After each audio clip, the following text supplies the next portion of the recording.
manok nga Bisaya nga ginasal from Haniway. Tanawan nyo lang.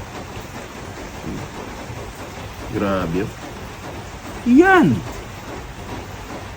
Kada magkanto di ang utod ni Mrs. Thank you kaya kay nung Paul kay nung Pangga from Haniway. May dala silang manok nga Bisaya. Ginluto ni Hiron, no? Kay Hiron. Basta mag-order ka mo, bala nyo ko ha, kay parang nga kaginansa man ta sa inyo ginagmay. So, amo ning amon sudan. Damo ni kagina pila kasalay. Dayon ang iyang gina-separate na ang atay, ang iyang isaw kagang liog gina-separate man na. Kaya mo ning amon nga sudan subong plus.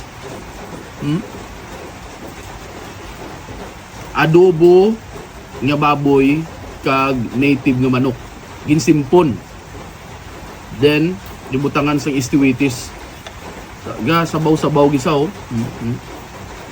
Yan wala magkaon,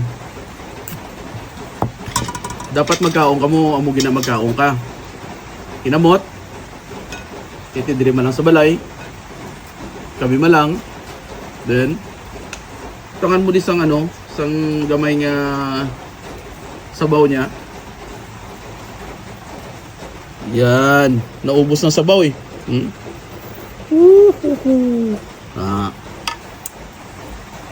Dayon, kamuton mo na.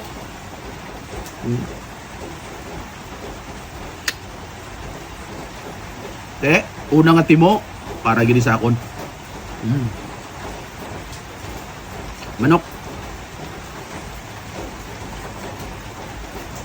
Kasi kahumok din laga mayo.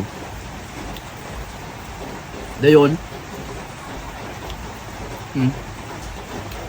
Atay, ito yung isaw.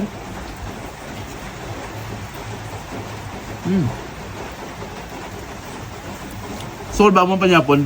Thank you kada kay nung Paul ka kay nung Bangga. Nyapon ta.